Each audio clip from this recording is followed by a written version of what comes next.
Y'all already know, I did not watch that crap yesterday. We were in Memphis with Reverend Dr. William Barber. I told y'all I wasn't going to watch it. We were not even streaming it. We wasn't doing any of that.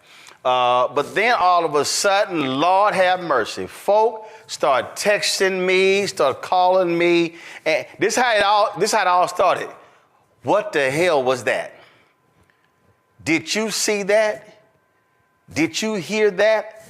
And I was like, what are y'all talking about? And they were talking about the closing prayer that was led by that fool out of Detroit, Lorenzo Powell. Is it Lorenzo Small? What's his last name? Oh, Sewell. I thought it was Lorenzo Small. Okay, Lorenzo Sewell. If y'all missed it, go ahead and roll it. We pray that you use our president, that we will live in a nation where we will not be judged by the color of our skin, but by the content of our character. Heavenly Father, in the name of Jesus, we are so grateful today that you will use our 47th president so we would sing with new meaning, my country, 'tis of thee. Sweet land of liberty, of thee I sing. Land where my fathers died, land of the pilgrim's pride, from every mountainside. Let freedom ring, and because America is called to be a great nation, we believe that you will make this come true. So let freedom ring. From the prodigious hilltops of New Hampshire, let freedom ring. From the mighty mountains of New York, let freedom ring. From the heightening Alleghenies of Pennsylvania, let freedom ring. From the snow-capped Rockies of Colorado, let freedom ring. From the curvaceous hilltops of California, but God, we're asking you not only that, let freedom ring from Stone Mountain, Georgia. Let freedom ring from Lookout Mountain of Tennessee. Let freedom ring from every hill and every molehill in Mississippi, from every state, every city, every village, and every hamlet. And when we let freedom ring, we will be able to speed up that day where all of your children, black men and white men, Protestant and Catholic, Jew and Gentile, will be able to sing in the meaning of that old Negro spiritual, free at last, free at last. Thank you, God Almighty.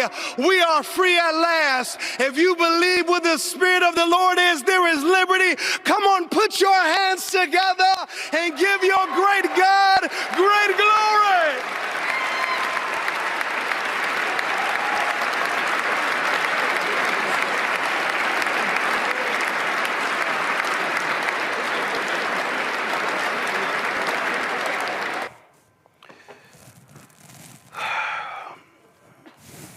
You know what I can't stand?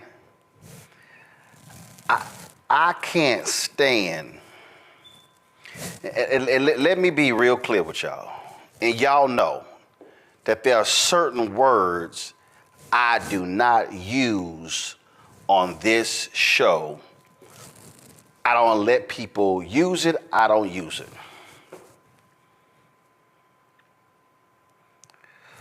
But that absolutely was a Sambo impersonation. That was a minstrel show.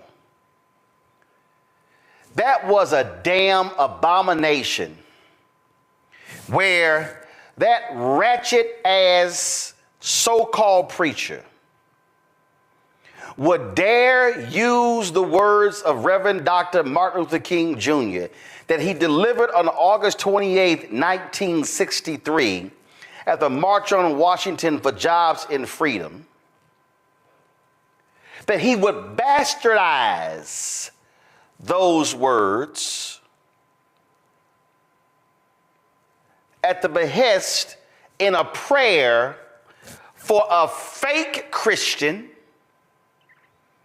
for a man who is atrocious and pathetic, And see, what's even more, and the reason I say bastardized, because this so-called preacher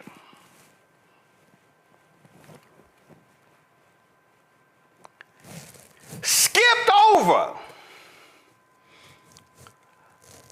what King said at the top of the speech.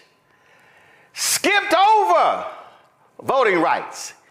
He skipped over the check stamp insufficient fund. He skipped over police brutality. See, what he did is what all these other white Republicans love to do. They love to talk about the bottom of the I have a dream speech. They love that part, but they never want to deal with the real stuff in the top. See, they don't want to deal with the reality of what folk are facing. No, what he'd rather do was do some fake ass audition for Juilliard or some acting school by standing there and waving his hands and just all of this. He reminded me of Spike Lee's movie Bamboozled. Roland. Make headlines.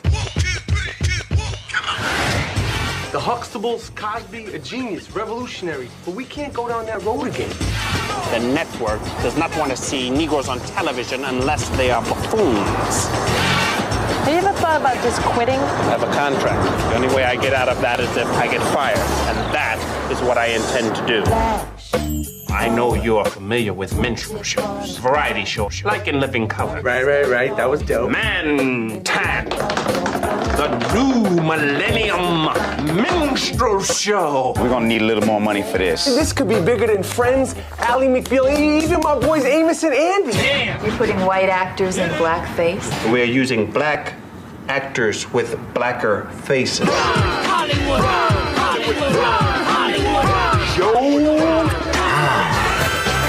This fall. Right on, man. Yeah, great show. You won't believe what's coming to your television. Sleep and Eat and Mantan are lazy and unemployed. Do your stuff. But we are certainly not saying anything about the entire African American community. What's sweeping the nation.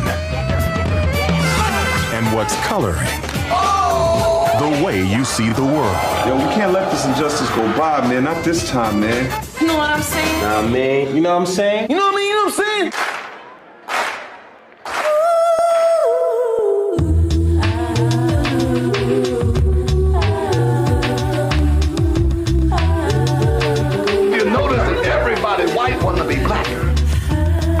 I'm raising up. They all act better, sound better.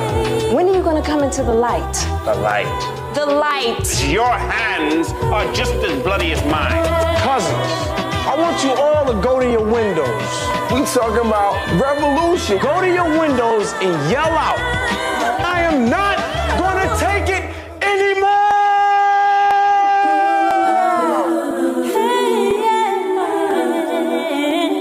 I don't want anything to do with anything black for at least a week.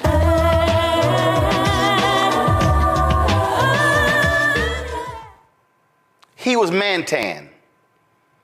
That's what that was. I'm just out here doing my shuffle for the white folk.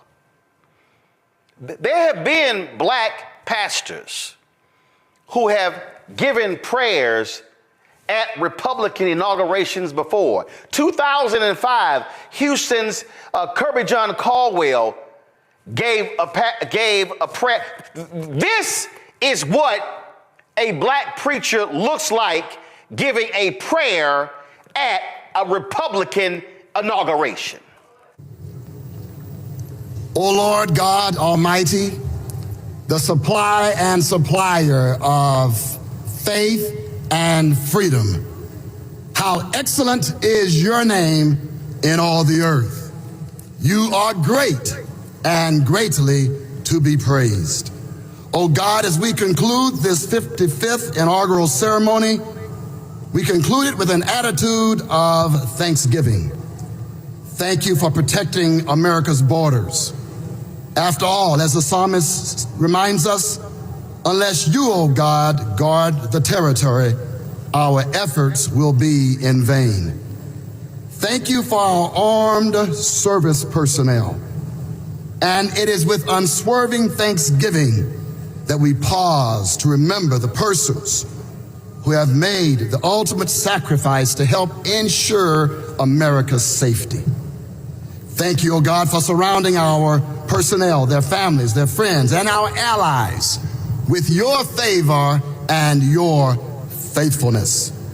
Deploy your host from heaven so that your will for America will be performed on earth as it is already perfected in heaven.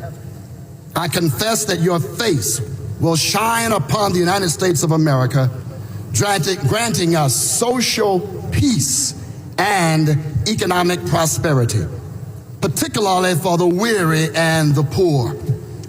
I also confess, O God, that each American's latter days will be better than their former days. Let it be unto us according to your word.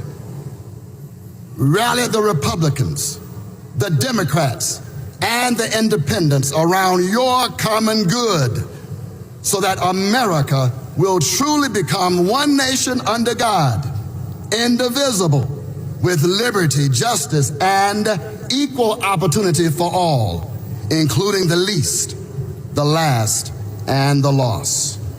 Bless every elected official right now. Oh God, I declare your blessings to shower upon our President George W. Bush. Bless him, his family, and his administration. I once again declare that no weapon formed against them shall prosper.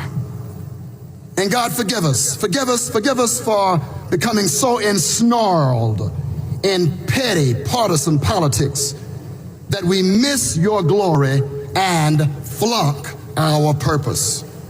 Deliver us from the evil one, from evil itself, and from the mere appearance of evil. Give us clean hearts so that we might have clean agendas, clean priorities and programs, and even clean financial statements. And now unto you, O God, the one who always has been and always will be, the one King of kings and the true power broker, we glorify and honor you. Respecting persons of all faiths, I humbly submit this prayer in the name of Jesus Christ. Amen. See, that's called a prayer. What we saw by that fool, Lorenzo Sewell, was just complete and utter trash. Ben Watson, conservative brother, Ben tweeted this: Lorenzo Sewell is a complete disgrace. He should be ashamed of himself. What an embarrassment. He's absolutely right. And y'all, he made it worse. He made it worse because after he stood up there looking like a damn fool with his minstrel show, he then comes on social media to announce he's getting his own coin, his own meme coin, whatever the hell they call them, the latest fraud scam of Trump and his cohorts. Listen to this. I need you to do me a favor right now. I need you to go buy the official Lorenzo Sewell coin. I want you to be able to see politics become manifest, not just in a way where we're praying over political gatherings, but where we're seeing us become the hands and the feet of the Lord Jesus Christ. Would you help? Now, y'all notice in that despicable mocking of Dr. King, this in that minstrel show, Lorenzo Mantan Sewell made no mention of Jesus and the poor. Lorenzo Mantan Sewell made no mention of the least of these. Lorenzo Mantan Sewell made no mention of Democrats and Republicans coming together to do what's right for the American people. No, what he did was give a minstrel performance for the ages to the world. That's what he did. But see, he didn't have the dignity nor the biblical understanding, nor the gravitas, nor the common sense of Bishop Marion Edgar Budd, the bishop of the Episcopal Church Diocese of Washington, D.C., because see, today they had a national prayer service, and in her prayer, this is what she said to Trump and Vance and others assembled in the National Cathedral. Let me make one final plea, Mr. President. Millions have put their trust in you. And as you told the nation yesterday, you have felt the providential hand of a loving God. In the name of our God, I ask you to have mercy upon the people in our country who are scared now. There are gay, lesbian, and transgender children in Democratic, Republican, and independent families, some who fear for their lives. And the people who pick our crops and clean our office buildings, who labor in poultry farms and meatpacking plants, who wash the dishes after we eat in restaurants and work the night shifts in hospitals, they may not be citizens or have the proper documentation, but the vast majority of immigrants are not criminals. They pay taxes and are good neighbors. They are faithful members of our churches and mosques, synagogues, wadara, and temples. I ask you to have mercy, Mr. President, on those in our communities whose children fear that their parents will be taken away, and that you help those who are fleeing war zones and persecution in their own lands to find compassion and welcome here. Our God teaches us that we are to be merciful to the stranger, for we were all once strangers in this land. May God grant us the strength and courage to honor the dignity of every human being, to speak the truth to one another in love, and walk humbly with each other and our God for the good of all people in this nation and the world. Amen.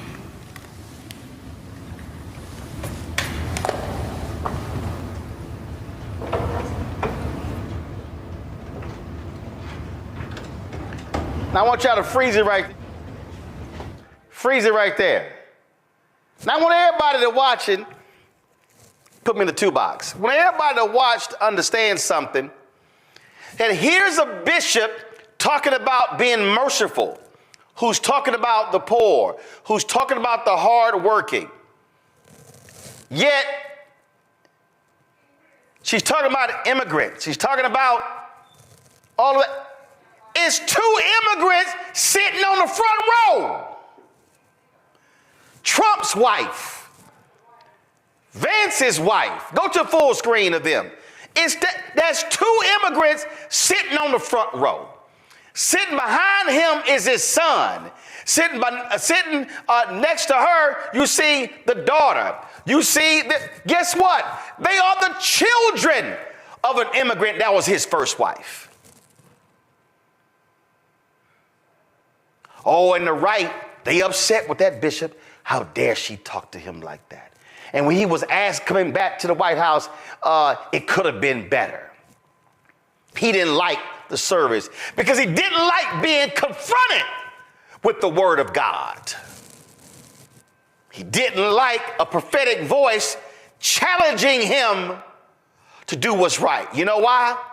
Because just yesterday, this modern version of King Saul stood up at the inauguration and chastised and condemned and just ripped apart the administration of Harris, of Biden and Harris, sitting right beside him. He didn't have a sense of dignity. He didn't have any morality. He didn't have any decency. He didn't put forth a vision of the nation moving forward. Talked about how awful and degrading and how bad things have been. That's because he is not a Christian. He is not a moral man, because if you actually know the word, if you actually go to church, by the way, no president has gone to church more than Joe Biden. If you understand the power of the word, then you would have never, ever said this. Go to my iPad. Thinking, which is a great book. But have you ever asked God for forgiveness?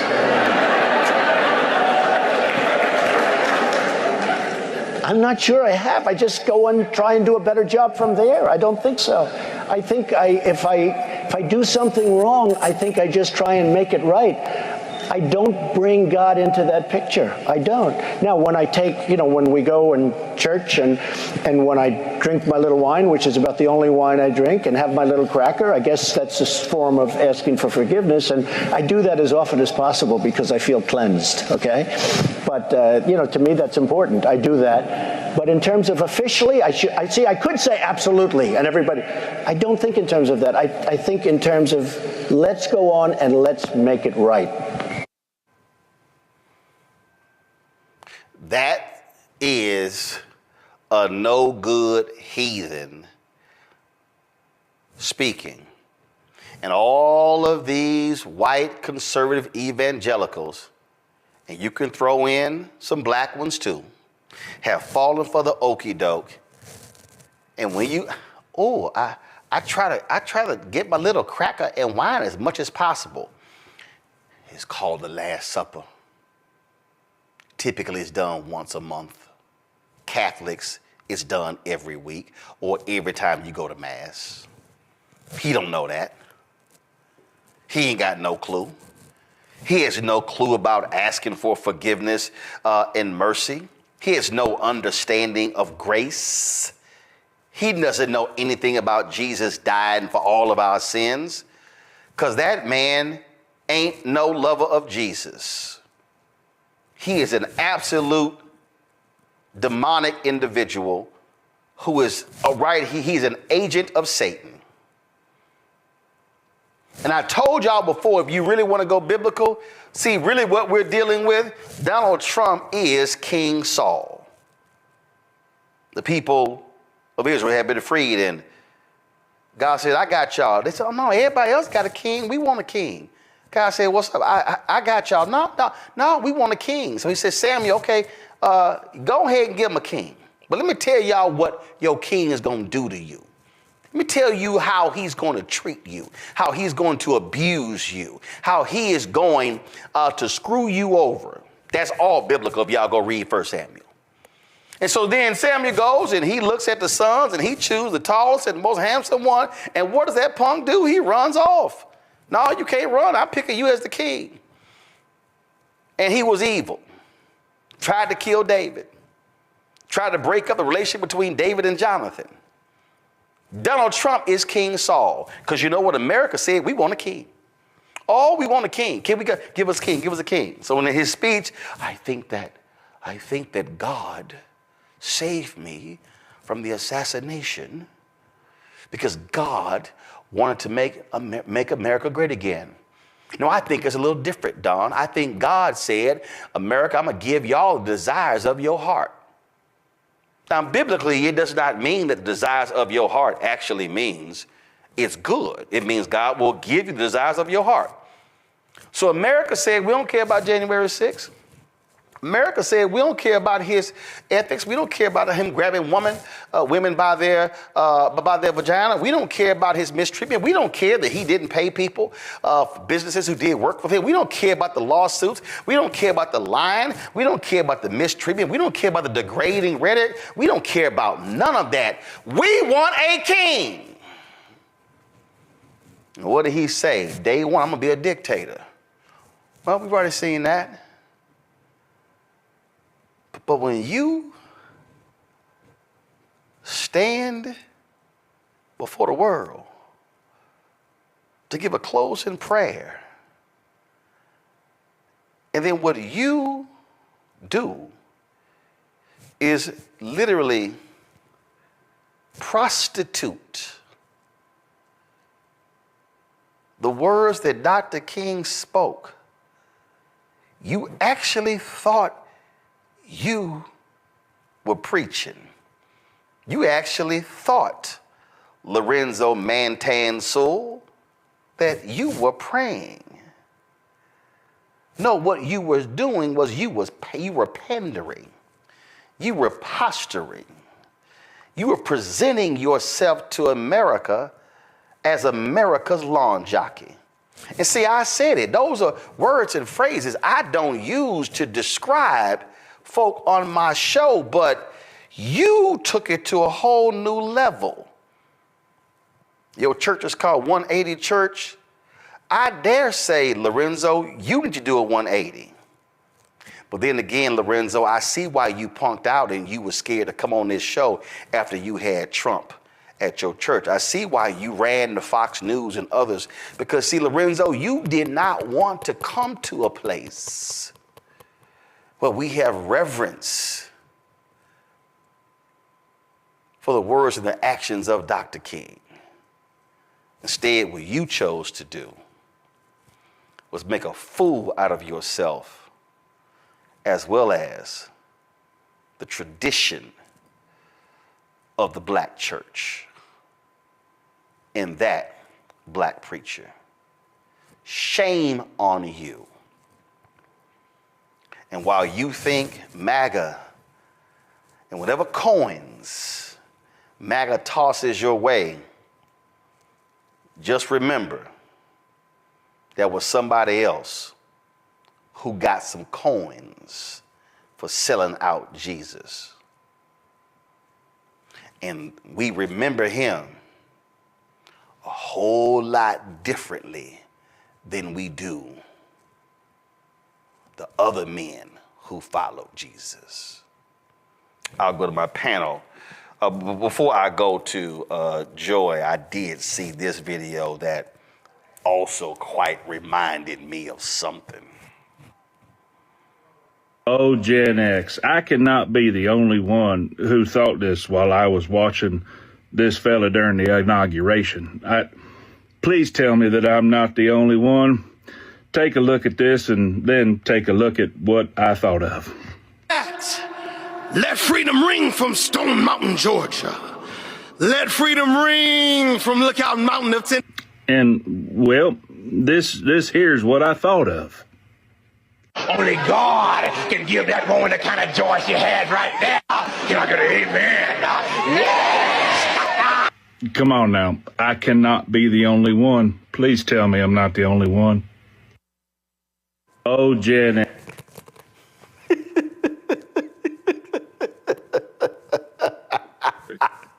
Go ahead, Joy. That's be funny. I thought of that too. So I did watch yesterday. I am home in Florida, and my mom, we just couldn't resist. We did not say Christianly words at the TV. I'll admit that. But when the pastor came on, I just couldn't believe that I knew that he was engaged in a grift. I didn't know about the coins until afterwards.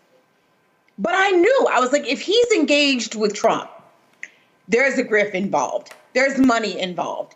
There's some effort to defraud and confuse and befuddle and to make some money off of this engagement. It was the worst acting ever. And I've seen a lot of bad acting. I just couldn't believe it. And a bastardization of religion. Just so embarrassing. And they laughed at him. That's what's so great. Stop looking at him. Look at the people behind him. They were laughing at him. J.D. Vance's wife was also, she had my face. It was confusing, and obviously he didn't read the room. I mean, none of those people appreciated what he was doing. Even they knew it was off. And Black Republicans, you can be a Black Republican. I love that you juxtaposed with the Bush first inaugural.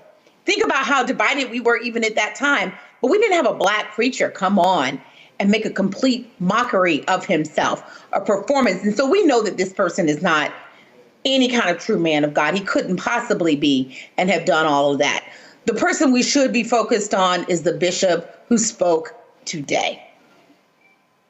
She is a reminder of what religion should be, what it can be. And frankly, Donald Trump should have expected that some minister was going to speak directly to him.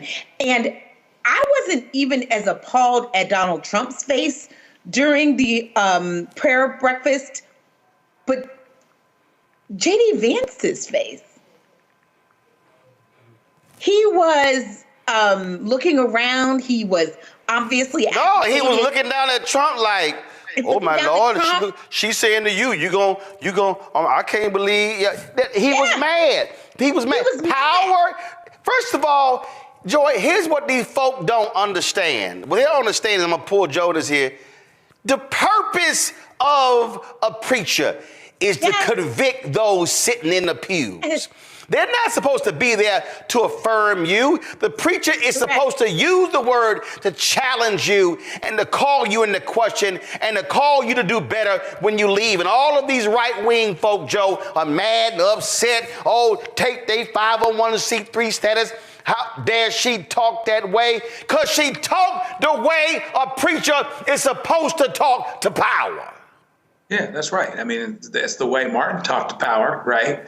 And we whitewash how this country, as a country, we whitewash how we felt about Martin as if he wasn't killed violently, which he was. And so, a preacher is always going to call us to our highest purpose, to our highest morals, and they'll use the word actually to do it. So it was a bastardization of Dr. King's words to take his favorite parts of the speech, but not the other parts that really call into question what it is that's going on with those that are the least of us, right?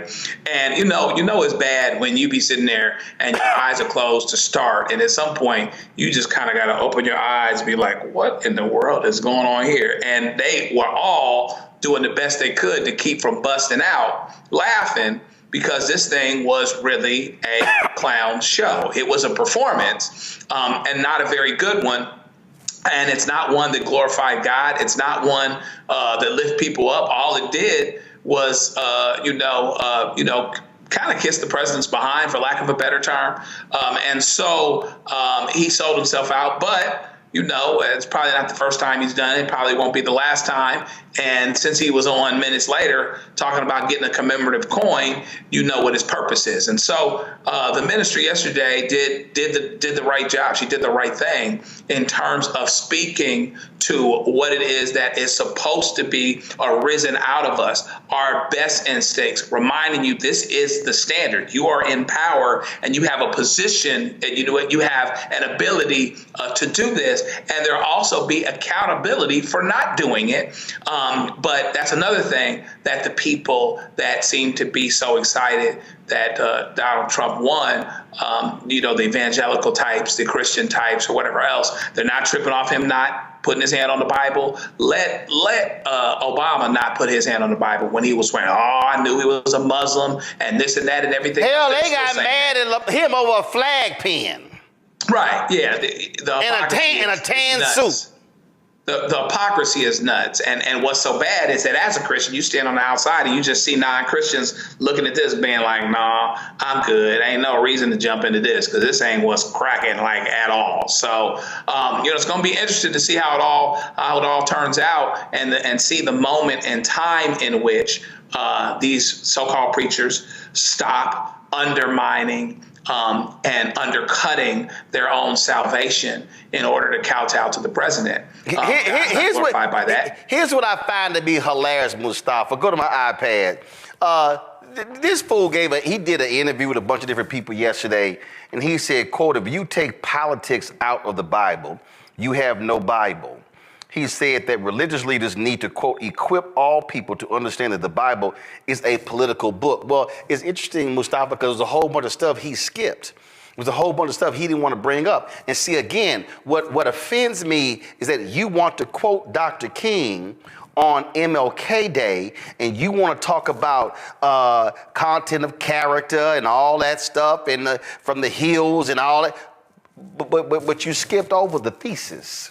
See, what he did was he gave them the hoop part of the sermon, but he skipped the scripture. He skipped the basis. And so that's what he did. And so that's why I have no respect for it. And of course, you go on to social media, you see all of these white conservatives. Oh my God, he was amazing. He was just, I would go to his church if I was in Detroit. That's the kind of pastor I will follow. And they're mad at the bishop today because the bishop today gave a sobering message and specifically said, Mr. President, she challenged him in terms of how he should be responding and how he should be acting as president. And that's what they cannot stand. They can't stand because what the right-wing evangelical conservative community has done is they have completely stripped grace and mercy and humanity and compassion and care from the Bible. And instead, what you get, Mustafa, is vitriol and hatred from these individuals. And then if they do talk about grace, it's what Dietrich Bonhoeffer called cheap grace, that they ask for. And so these folk want to hold themselves up to be somehow the paragons of virtue, the individuals who we understand and we represent the true body of Christ, when you have these fake frauds like Franklin Graham, who would rather ask for forgiveness of Donald Trump, who's cheated on all of his wives, who's cheated in business, who cheated in money, yet he didn't question the Christianity of President Barack Obama. Yeah, well, one side of my family is ministers and deacons and deaconesses. So one of the things that I was taught as a young boy is that you don't play with God. And the bishop, in her demand to the president, was saying, don't play with God. You've got this second chance. Sometimes God gives us the opportunity to be better, do better. So I hope that he does. Some folks, would probably not go that far, but I truly do because I understand how many vulnerable people are out there. But, the other day I was also meditating and praying, and then I started writing. And, I was wondering who it was meant for.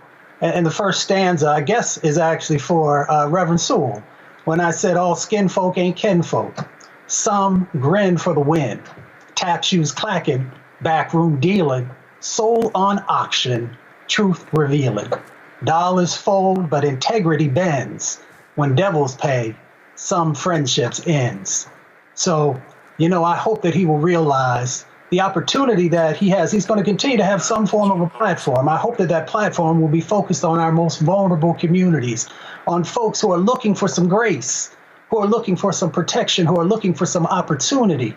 And I hope as a minister that he would understand that is the roots that he's supposed to come from, and that he will continue to share that message if he has the ear of the president, that he needs to do better with this second opportunity he has, not the second opportunity at the presidency, but that second opportunity to actually be able to breathe in some air, to have a heartbeat continue on. There's I would not play with God if I had those types of situations. I wouldn't play with God anyway. But, we'll see how it all plays out. Hello, I'm Isaac Hayes III, founder and CEO of Fanbase. And right now, we're accepting investors in our $17 million round to revolutionize the future of social media. Today, for just $399, you can own 60 shares of stock in Fanbase at $665 a share. Go to startengine.com/fanbase and invest today.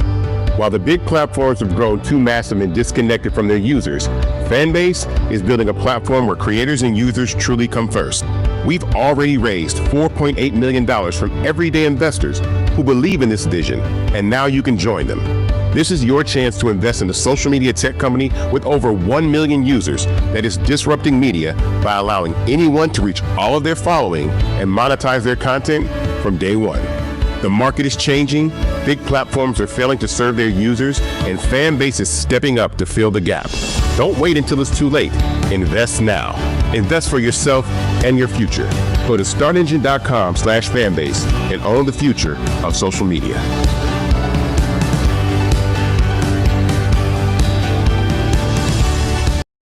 Listen, on this show, we tried to tell you, we got t-shirts says, we tried to tell you FAFO 2025. Every single day, we kept warning people about this. We kept warning them about Project 2025. We kept warning this. Look, we ran this ad for the Lincoln Project that spelled out explicitly what will happen when this con man, when this thug actually returns to the Oval Office.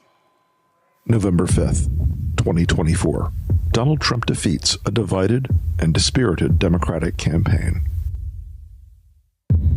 On January 20th, 2025, Donald Trump is sworn in as the 47th President of the United States. Unfortunately, he keeps his promises. Trump seizes control of a divided government, signing hundreds of executive orders implementing Project 2025. Trump replaces over 50,000 civil servants with hardline MAGA loyalists. The federal oath of office now requires declaring loyalty to the president, not the Constitution. Protected by the Supreme Court's grant of total immunity for official acts, Donald Trump orders the Department of Justice to arrest members of the January 6th Commission, current and former DOJ employees, and political opponents for treason, election interference, and conspiracy. He declares it to be an official act. Trump ends birthright citizenship by executive order and turns millions of American-born citizens into illegal aliens overnight. Mass deportations begin. Hundreds of thousands, including legal U.S. residents and American citizens, are imprisoned in newly built camps. Protests erupt. Trump addresses the nation from the Oval Office, invoking the Insurrection Act and declaring the protesters a danger to American sovereignty. He orders the National Guard to use deadly force to suppress the protests. In the wake of the bloody violence, Trump declares nationwide martial law, awarding himself new powers under the freshly signed American Sovereignty Protection Order, which defines protest of immigration policies as non-protected speech and a threat to national security. Governors in New York, California, Illinois, and elsewhere declare their opposition, promising to refuse compliance in their states. Trump orders their arrests. Trump pardons every January 6th attacker, including those who assaulted the police, and in a White House ceremony issues a new presidential medal honoring them. Many are given jobs in his administration. The Department of Education is renamed the Department of American Values and mandates a nationwide Christian nationalist curriculum for all schools receiving federal aid. Trump, joined by Speaker Mike Johnson and evangelical leaders, announces that the Department of Health and Human Services has reclassified mifepristone, making it illegal to distribute or prescribe, as well as new HHS regulations that make IVF treatments impossible to legally administer. Trump reverses one campaign promise by declaring a national abortion ban by executive order. Challenges to his authority are rejected by the Supreme Court, which has seen new appointments from Trump after it was expanded to 12 justices. He signs an executive order removing abortion records from HIPAA privacy regulations and announces a new federal data sharing program so states can monitor women's periods. Thousands are detained while crossing state lines under suspicion of seeking an abortion. Trump's acting Secretary of Defense, a disgraced ex-general, fires over 400 generals and admirals, leaving the military leaderless. Other Trump appointees purge the ranks of the CIA, FBI, and Department of Justice. By executive order, Trump withdraws the United States from NATO and ends Pentagon cooperation with Ukraine. Russian tanks enter Kyiv. Vladimir Zelensky is killed. It is announced that Trump will run for a third term, claiming he was unfairly cheated in the 2020 election. His Supreme Court ultimately agrees with this interpretation, paving the way for Trump's 2028 re-election. If you hear all this and believe it isn't possible, then ask yourself, what did you believe was impossible just 8 years ago? This isn't a fantasy. It's Trump's plan, and he's counting on you to believe it couldn't happen. Again, we tried to tell you these things were going to happen. We told you this man was petty. We told you he was shameful. We told you he was pathetic. And guess what? Some of y'all still voted for him. And so for the people who are like, oh my God, I can't believe this. Why? The thug literally said it. He signed a series of executive orders, getting rid of all DEI. I just sat here and read, just hold on. I just sat here and read a tweet, y'all, that was unbelievable. It said, buried amidst all of the, this is Senator Tina Smith. She said, buried in the flurry of executive orders last night is one that halts all funding from the bipartisan infrastructure law. Yes, the law that Republicans and Democrats came together to pass that fixes our roads, modernizes old bridges, makes drinking water safer. Now remember, this asshat for 4 years, infrastructure week, never passed a bill. One of his first actions. We want to talk about, again, the kind of actions that you see taking place. How petty is he? Oh, John Bolton, who the Iranians were trying to assassinate Donald Trump. Oh, because Bolton was a critic of Donald Trump said, that's it. The Secret Service protection that Biden gave you, revoked.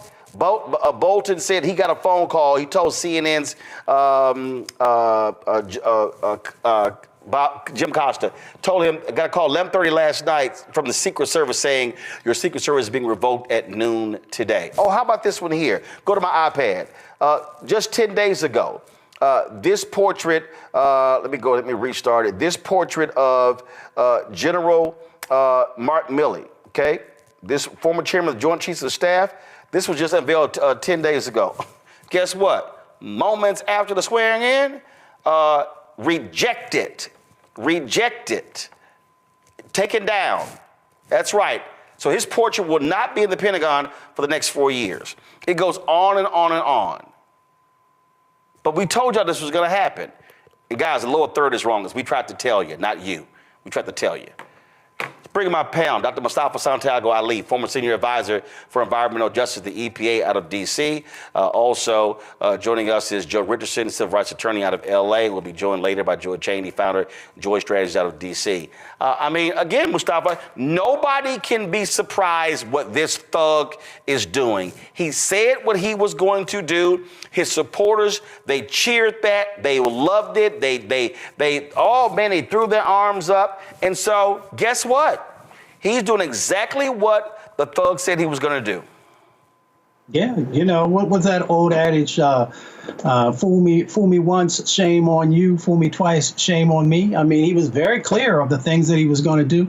Everybody has been clear. Donald Trump shared exactly what he was going to do. Project 2025 said exactly what they wanted to see happen. Agenda 47 was very clear about these things. So I don't know why anyone is surprised. Maybe they think that no one could possibly ever stoop this low, or to have no forethought about how this will overall impact our country and our standing in the world. But he doesn't care about that. He's fine.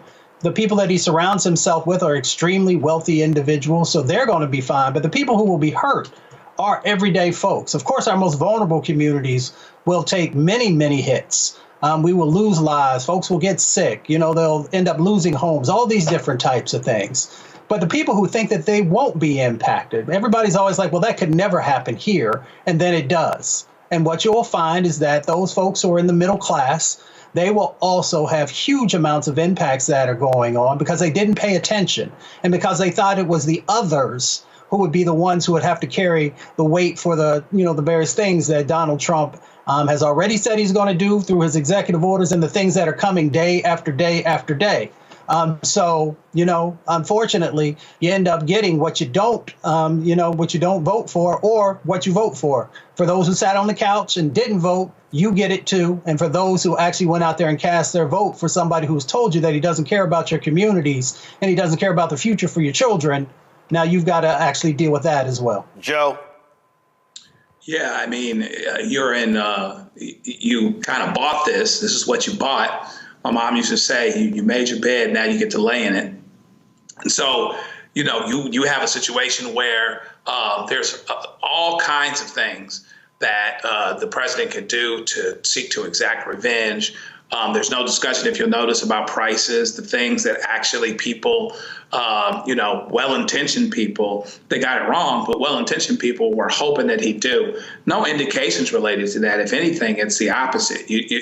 What's the point of stopping funding from the infrastructure law? Maybe just despite that Biden got it done, but he didn't. What's the point with, letting all of these folks off related to this insurrection? Well, just letting the folks off that went along with him and did basically what he told them to do. And so, yeah, this is just the beginning. And you're going to have to kind of, fasten your seatbelts because there's no way that the things that he is doing are not going to affect regular people.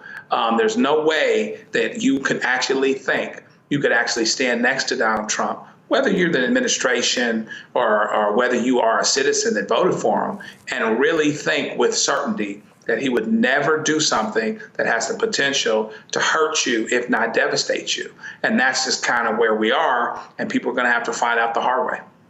Oh yeah, they're gonna find the hard way. And again, I'm not shocked when it went down yesterday. It's not like people were texting me and group chats. They were going, all 1,500. I was like, oh yeah, sweeping pardon, full, absolutely. And Lincoln Product's right. Oh, don't be shocked if this man invites them to the White House for a big lawn party.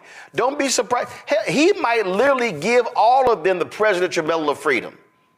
I wouldn't put none of that past him, Mustafa, because this is his army. These are his thugs. This is his militia.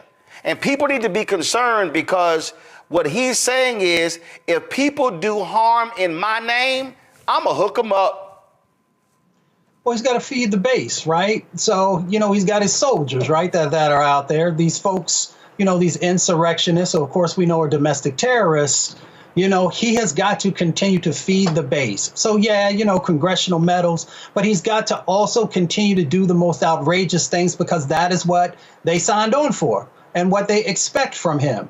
So when you see these actions that he said he was going to do around immigration, separation of families, trying to, do some things around the 14th Amendment, he gets that, from previous presidents, who have done some really just amazingly egregious things who are for racists. So when you look at all these different types of things that he has to do, when he is willing to destroy the environment, when he's willing to go after environmental injustices, even though he knows lower wealth white communities will also be impacted by dirtier air and dirtier water, when he tries to strip away education, he knows who's going to be impacted by that.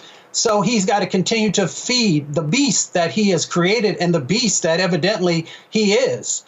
So, we've just got to make sure that we are organizing and mobilizing and, utilizing the few opportunities that actually will exist in the court system. And we've got to make sure that we're also building community so that when folks are being impacted, they're not out there by themselves and that we fill the gap until we can make changes happen. So we've got to understand that we still have power. It's less, it's harder to get our arms around, but we can't just throw our arms up in the air and say we're just going to allow these egregious things to happen. We have to stand in community.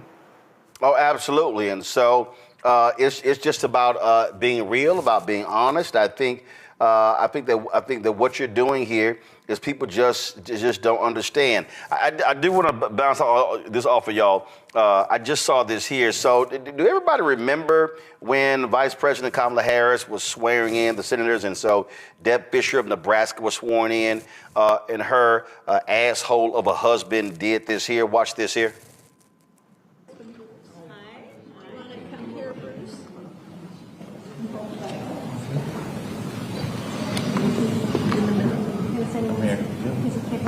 In the middle, scoot over a little. No. It's okay, we're fighting. We're gonna fight. Don't worry.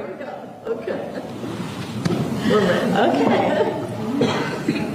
Do you solemnly swear to support and defend the Constitution of the United States? Thank you. Congratulations. Thank you. Thank you for your work. Thank you. Congratulations to you. Thank you. Okay. You're welcome. Okay, sure. Okay. That way, just a little bit. There you go. Thank you so much. Ready? 1, 2, and 3. Hold it. Ready? 1, 2, and 3. Thank you very much. Thank you. Okay. And of course, he was just quite arrogant, not even wanting to shake her hand, walking off. Well, CNN's Edward Isaac Dovere posted this here. Give me 1 second. Let me close this box. I saw this story and I said, ooh, I just love this here. Headline, go to my iPad. At White House tea, Imhoff rebuffed the man who didn't shake Harris's hand.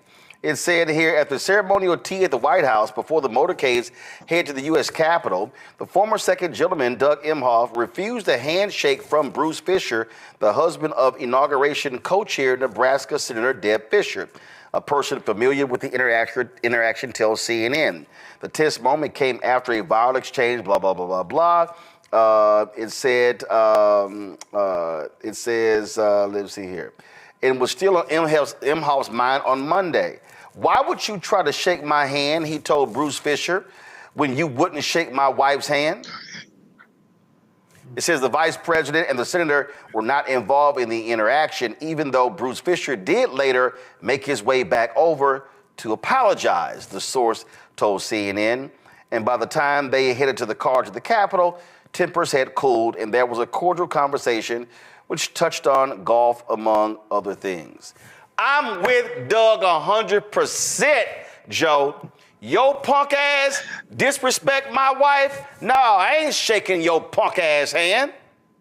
Doug, listen, Doug is a real one. You remember when they were on the stage that time, that person walked up to him, and you saw the look on Doug's face. Doug was looking like Thug Life. He ran up there in front of the security. So, Doug is down for his wife now. I love me some Doug now. But this is what lets you know kind of what you're dealing with. You've got this man who would actually have enough nerve not to even shake the vice president's hand, and then go to her husband like everything is everything. No problem at all. So he doesn't even see them as one. He doesn't even see them. He doesn't even see them as God would see them, right? Those of us that are church-going folk, and I give you 10-1, he showed up at church on time on Sunday. I bet you, okay? So this lets you know kind of what we're dealing with. But I'm glad that Doug was down for his wife like that. That's the way we all should be. The only thing I guess he could have done is, I guess he could have punched him or something, but he was acting cool. But he asked him, why would I shake your hand when you wouldn't shake my wife's hand? So I appreciate that, but it lets you know what it is that we're dealing with. You try to do things. This woman's been vice president for 4 years. She's done what she's done professionally. She's probably forgot more about politics than this man knows. And this man somehow believes that he shouldn't be shaking his hand and shaking her hand and embarrassing his wife that way. Here's my whole deal, Mustafa. I ain't down with the bullshit. That's how you want to roll now, bro. You ain't come and shake my hand. It ain't gonna happen. See, that's what I'm talking. I just don't believe in normalizing this crap. I don't believe that you get to show your ass and I then have to be the one, it's decorum and the way things are supposed to be. Nah, Mustafa, those rules are gone. Those days are gone. These people, just like Trump sat here, apparently he called inspirational the letter that Joe Biden left him in the drawer. Did Trump leave a letter for Joe Biden? When Trump came to the White House, oh, I'm sorry, I don't recall that meeting taking place after the election in 2020. Oh, Trump's punk ass, along with Melania's trifling ass, didn't even come to the inauguration. See, I'm sorry. Look, there are other people who are like, oh no, from a president, it's the institution. We must do these things. No, Obama and Hillary Clinton and Bill Clinton coming to the inauguration, and Trump's old trifling ass people are booing them from the rafters. Gross disrespect. These folks don't show respect, but always want somebody to give them respect. Yeah, that's because folks let them punk them all the time. You know what time it is. I mean, if you grew up in the streets, you already know if you let somebody punk you one time, they're going to come back and do it again and again and again. And each time they're going to try and take more of your dignity, more of your soul, more of your resources, whatever it might be. And that's why I appreciate Michelle Obama, because she said, you know what, I'm not even dealing with this foolishness. If y'all want to go ahead and play them silly games, then you go right ahead. You know, and the other part, too, is I appreciate Doug, too, because if you step to my family, we're going to have a problem. So I'm glad that it didn't escalate to that, because, as my mother would say, just because somebody is uncouth doesn't mean that you have to be. But, you know, I believe from my daddy's side, sometimes you just got to hem somebody up and let them know what time it is. I'm letting you know my ass petty. I'm petty. I'm going to give you all of it back. I done told y'all the story when I was at the TV anchors meeting when the thug was there last time. And when he came into the room, all the TV anchors moved towards him. Mr. President, Mr. President, Mr. President. They were shaking his hand. I was sitting there. I was that Simpson meme. I fell back into the bushes. And he had to come my way. And I'm like, listen, I said, when he come to me, I said, I can't call him Mr. Trump. I said, Mr. President. Then I'm like, I can't call him Mr. Trump. So when he finally got to me and stuck his hand out, oh, good to see you. I went, hi. That's all he can get from me. I'm sorry. I'm not going to give you that respect that you have not earned when you disrespect the office on a consistent basis. So folk need to understand we're going to see a whole bunch of this nonsense over the next 4 years, but that's what we're dealing with. But this is also what happens when a lot of y'all sat y'all ass on the couch and didn't vote. And even in places where Vice President Kamala Harris won, like in Virginia, a whole bunch of people still sat their ass on the couch. So that's why we got these shirts right here. We got them made up. I'm gonna wear the shirt tomorrow. Go ahead and pull the graphic up. That's right there. It said, don't blame me. I voted for the black woman. So if y'all want to get that shirt, y'all can go to rolandmartin.creator-spring.com or go to the Black Star Network to get y'all merchandise. But don't blame me. I voted for the black woman. Support the work that we do. Join our Bring the Funk fan club. You heard we just talked about there. Folks, I can't reiterate this enough. Listen to me clearly. I cannot reiterate this enough. When you've got technology companies running scared, when you've got legacy media not doing their job, when you've got black-owned media that is disintegrated, now is more than ever for us to have independent media that cares about the truth, that is willing to say what needs to be said. So when you support Roland Martin Unfiltered, this show, when you support the Black Star Network, you're not just supporting me, you're supporting the other shows. Our goal is to add 2 more shows this year. We want additional shows. We want more weekly and daily shows because we want to be able to speak truth to power. We want to be able to say what is necessary where other people are scared. And when you are scared, when you're looking over your shoulder, oh my God, that advertising contract is not going to come in. Well, guess what? A lot of these major ad agencies, they're not even supporting us anyway. You know, in 6 years of doing this show, Group M hasn't done a damn thing with us. Publicis hasn't done anything with us. You've got Horizon, you've got all of these folks, they haven't done jack. And so we are calling it like we see it, and we're speaking truth. And unlike some of these other so-called progressives and people who believe in truth, I'm not running around trying to kiss MAGA ass and kiss Trump's ass. I won't be going to Mar-a-Lago, not for a damn thing.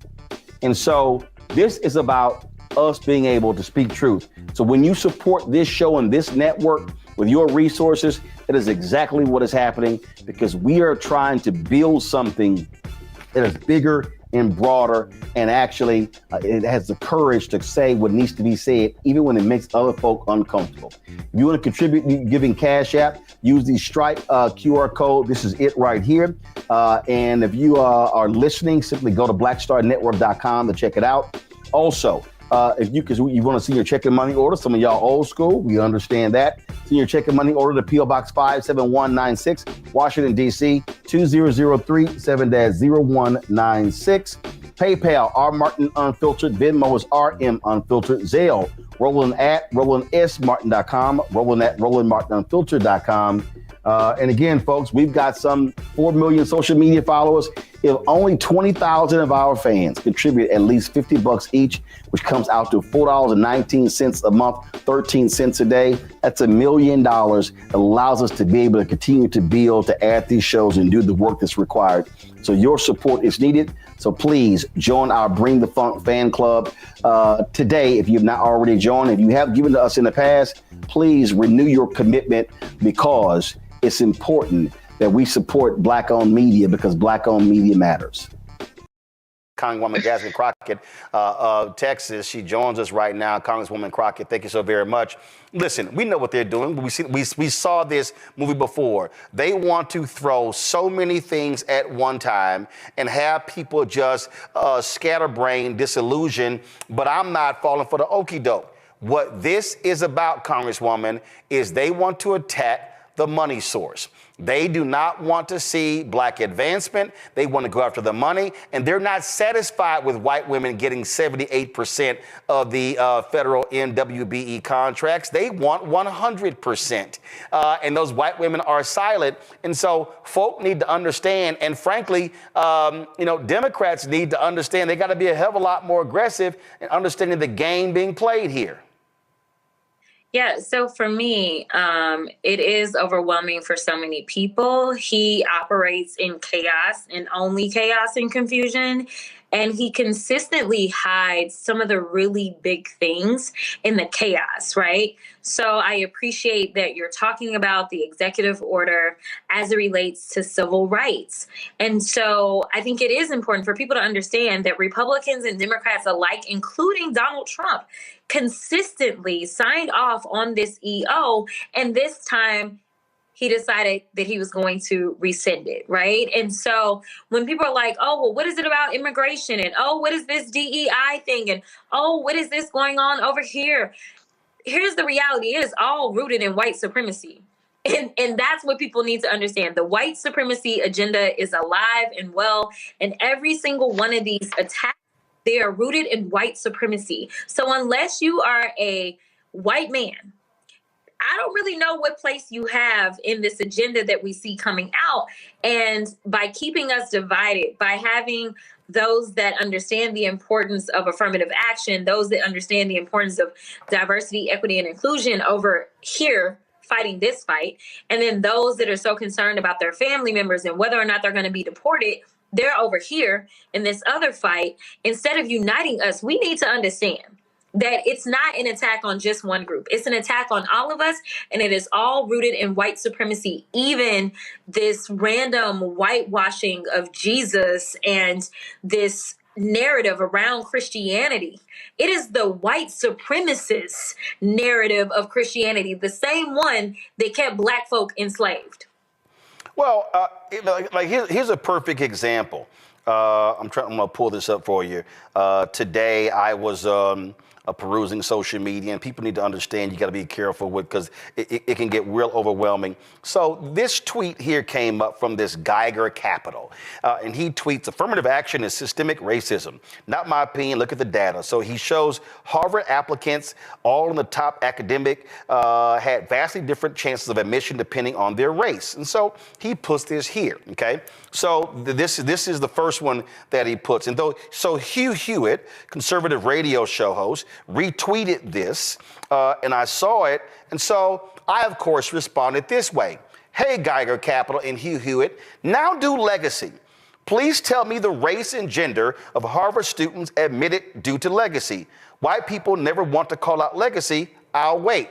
And of course, Congresswoman, they never responded because what they know for a fact is that if you put on legacy, that's absolutely white people. And so they want to label everything else, oh, this about merit. But legacy ain't merit. It's a whole bunch of grossly unqualified white folks getting into colleges and universities because their parents and grandparents went there. And that's the game they love to play. Yeah, no, you're absolutely right. When they try to play this game, I just remind them of the people that Trump has decided should be in his cabinet. They are all unqualified. Let me tell you something. I can find somebody of every color, of every sex, of every gender, of everything that is better qualified than every single one of his nominees. I absolutely can. Because right now, what we see playing out and the reason that we needed affirmative action is because it's always been this cronyism. It's been the good old boy system. And it was about making sure not that you were given a hand-me-out, but instead of you saying the pool of people that I'm looking at, they are only white men. Instead, I'm going to look at everybody. And I'm going to try to make sure that we have everybody here. Y'all can talk about emissions all you want to, but when it came down to getting grads such as Barack Obama, he may have been admitted because of affirmative action, but I can tell you for sure that he didn't somehow become the president of the United States as the only black person to hold that seat because of affirmative action. He became president because he had a work ethic about him. And back then, we actually cared about ethics in some way. So he had one wife. He had one woman that he had children with. He had no criminal record. That is what we required. And he also was intelligent. Yes, it may have been affirmative action that got him there, but it wasn't affirmative action that was going to keep him there. So whether or not we get a chance is all it's about, is making sure that you will say. It's basically like I've been talking about, we need to take up the ban the bots legislation, which is legislation that I filed on the state level. Well, considering the fact that we have a 34-count convicted felon that is sitting in the White House, arguably the most prestigious job that you can have in this country, and he just happens to be a felon. I don't know why somebody can't get a job at the Walmart because we refuse to ban the bots on the application. That's honestly what it is. What it is literally saying, I am going to consider you even if this is your record. What it is saying, I'm going to consider you even if you aren't a man. I'm going to consider you even if you don't happen to be white. That is all it is. It's opening up the consideration and giving us a chance. But at the end of the day, just like any other black person will tell you in this country, we have always had to work 10 times harder. So just because they gave us a chance, let me tell you, it is so much more difficult for us to say. Last question for you. I know you have lots of other things to do. It's been already a very long day. When it comes to Democrats, and listen, you tried to become chair of the Democratic Policy and Communications, whatever the title of that committee is, and I can tell you, here we are almost at the end of January, and look, very limited opportunities that we've heard from Democratic groups, DNC, from House, Senate, or whatever. And I'm just trying to understand, after the shellacking that took place in November, after we saw what happened, how Republicans utilize independent media, streaming shows, things along those lines, are Democratic leaders going to wake up and realize this is a communications war and paper press releases ain't gonna cut it? I don't know.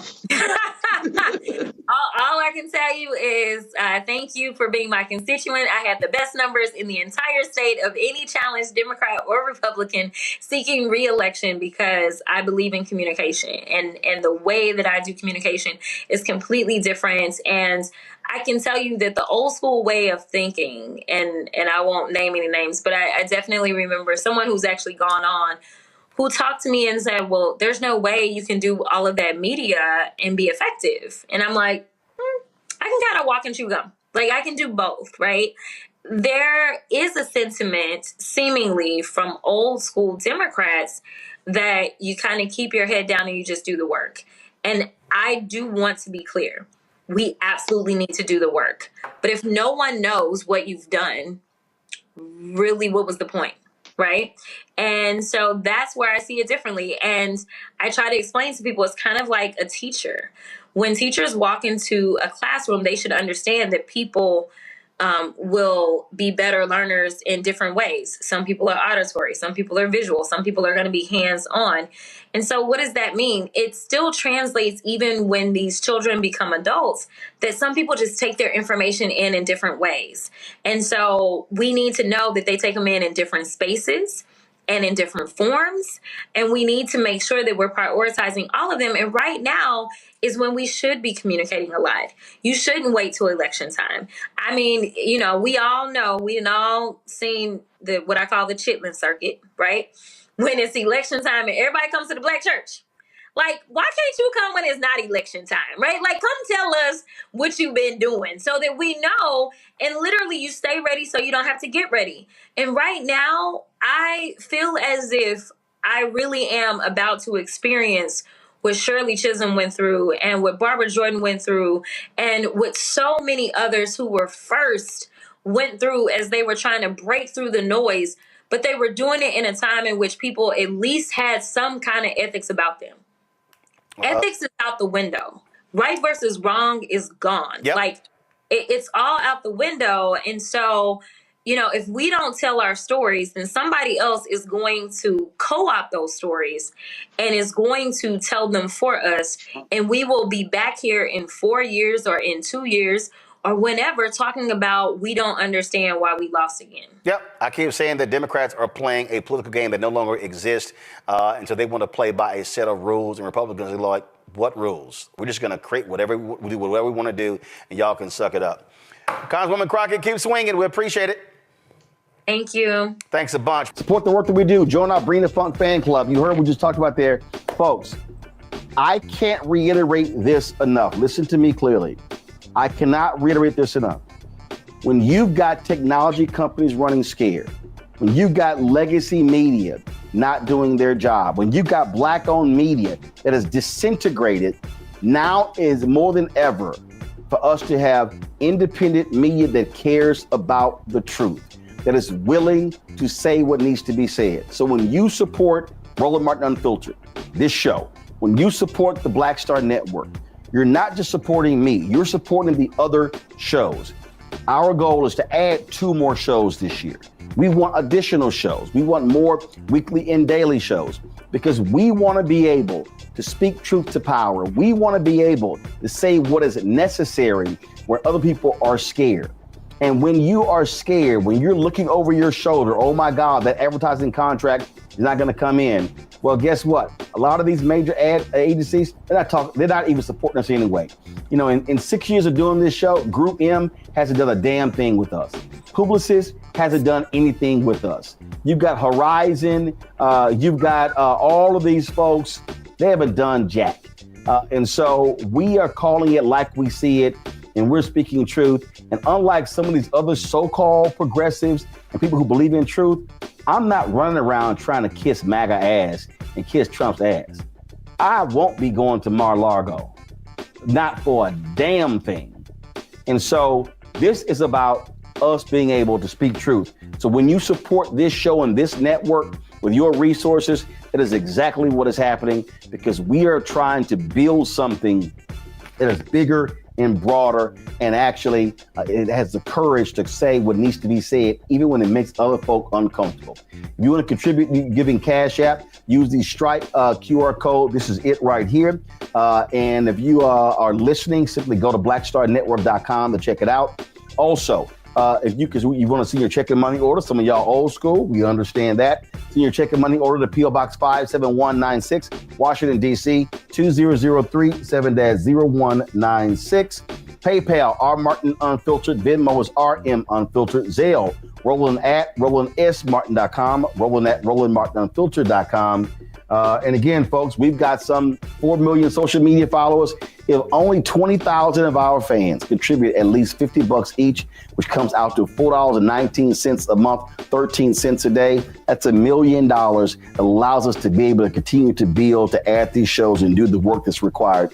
So your support is needed. So please join our Bring the Funk fan club today. If you've not already joined, if you have given to us in the past, please renew your commitment, because it's important that we support Black-owned media, because Black-owned media matters.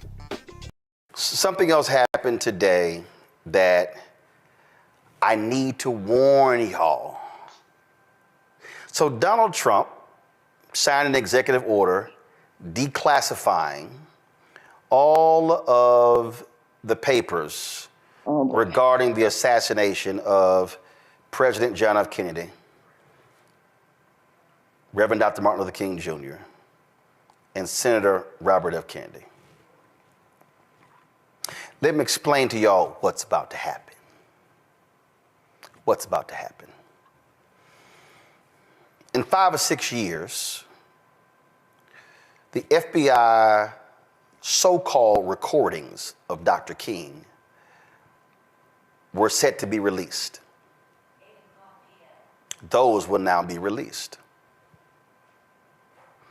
The FBI, who I simply do not believe, claims that Dr. King, they have recordings of Dr. King having affairs, involved in orgies. They claim that he was with a white prostitute in Las Vegas. And these were all notes. David Garrow wrote a story. No American media entity would run the story. So he went to a small outlet overseas. And there were the notes, and these notes were a part of the JFK papers at the I think Library of Congress or National Archives. And so he wrote a story based upon the notes. So Charlie Kirk, Turning Point USA, when he did all his videos trashing King, oh, we shouldn't be celebrating him. Let me explain to you why they doing this here. I just want y'all to understand what's about to come down. They are going to try to completely destroy the legacy of Dr. King. I guarantee you, when these papers are released and you get the recordings and all the stuff from the FBI, people are gonna say, take his name off of streets, take his name off of elementary schools. We should not have programs honoring him. We should not have scholarship programs. He was not a moral man. I'm telling y'all, don't think for a second that this executive order signed by Trump, is all about, let's just get at the truth of what happens. I'm telling y'all right now, and let me just be on record right now, in advance of whatever is released. And I'm just gonna say this here, and I remember, and I'm gonna quote my dear alpha brother, Andrew Young, when I asked him this question. I think we actually got it on tape as well in the interview that I did with him in Atlanta, when I asked him about this very thing, and he said, fuck them. Listen to me clearly. Anything that is released related to the private life of Dr. King, who was not a perfect man, no man or woman is perfect. Anything released from the FBI and J. Edgar Hoover and his COINTEL program is full of shit. They tried to get King to kill himself. They doctored tapes. They sent stuff to Coretta Scott King. I absolutely believe nothing, absolutely nothing that comes from this FBI as it relates to Reverend Dr. Martin Luther King Jr. and J. Edgar Hoover's name shouldn't even be on the FBI building here in Washington, D.C., because he was a racist, corrupt, evil son of a bitch. And that should be the reaction every Black America gives when anything comes out about Dr. King released from this federal government and from this FBI. Greg, go ahead. Agree with you. Of course, this is the only reason that these documents are being declassified. We know Robert Kennedy Jr. believes there was conspiracy to assassinate his uncle, and I agree with that in concept. I don't think James Earl Ray killed Martin Luther King, and I don't think those shots came from the grassy the school depository building. And there's a lot of scholarship on it, and people will argue, take sides. But let's be crystal clear about the King files. It is exactly what you said. Now, I will say though that I think John Hoover's name should be on the building because the FBI is a criminal enterprise. I don't think that for the same reasons that the MAGA people think it. I think that it's a criminal enterprise because as a person of African descent, it has never done anything other than attack and persecute and prosecute us. I'm glad to see Leonard Peltier home after decades, but Assata Shakur still can't come back. And so, but that having been said, what you have just said, folk, listen to everything tonight, but listen very carefully to this. We need to brace for this because, I think about some of the most brilliant thinkers, theologians we have, everybody from Jeremiah Wright to Vashti McKenzie. And, that world is a world that is populated by human beings. And we often hold our people to standards that other people don't. And I'm not saying we shouldn't, but I'm saying that we don't allow our people to be human. And Dr. King didn't make it 40 years old. And I'm glad you evoked David Garrow. David Garrow is a first-class researcher. He's done so much important work.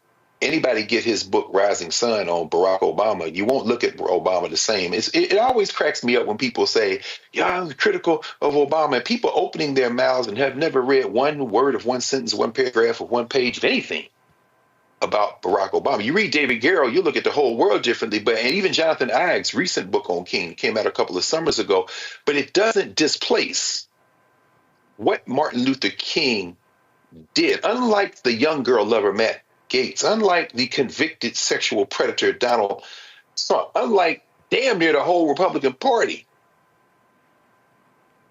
Dr. King gave his life for everybody, regardless of color.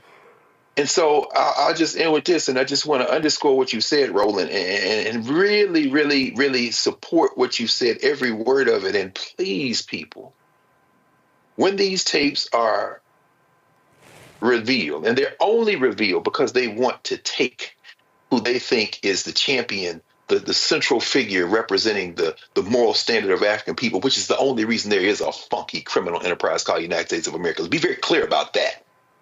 And I don't think that it's going to take a century to claw back, because I don't think the United States is going to be here in a century, not in the current form. Not in its current form. I think it's inevitable. That's why they're pulling out the stops now. Steve Bannon is very clear about this, and I join him shoulder to shoulder and say, you're absolutely right, Mr. Bannon. Y'all don't have another play but this. This is the only play you have, and it's going to fail.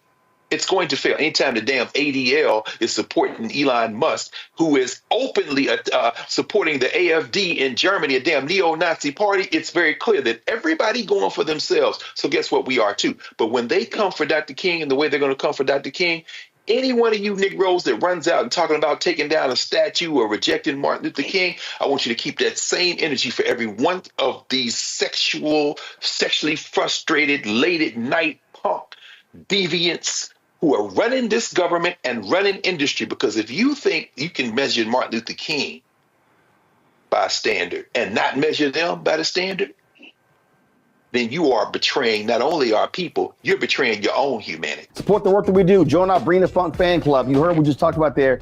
Folks, I can't reiterate this enough. Listen to me clearly. I cannot reiterate this enough. When you've got technology companies running scared, when you've got legacy media not doing their job, when you've got black-owned media that is disintegrated, now is more than ever for us to have independent media that cares about the truth, that is willing to say what needs to be said. So when you support Roland Martin Unfiltered, this show, when you support the Black Star Network, you're not just supporting me, you're supporting the other shows.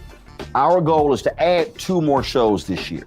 We want additional shows. We want more weekly and daily shows, because we want to be able to speak truth to power. We want to be able to say what is necessary where other people are scared. And when you are scared, when you're looking over your shoulder, oh my God, that advertising contract is not going to come in. Well, guess what? A lot of these major ad agencies, they're not even supporting us anyway. You know, in 6 years of doing this show, Group M hasn't done a damn thing with us. Publicis hasn't done anything with us. You've got Horizon, you've got all of these folks. They haven't done jack. And so we are calling it like we see it, and we're speaking truth. And unlike some of these other so-called progressives and people who believe in truth, I'm not running around trying to kiss MAGA ass and kiss Trump's ass. I won't be going to Mar-a-Lago, not for a damn thing.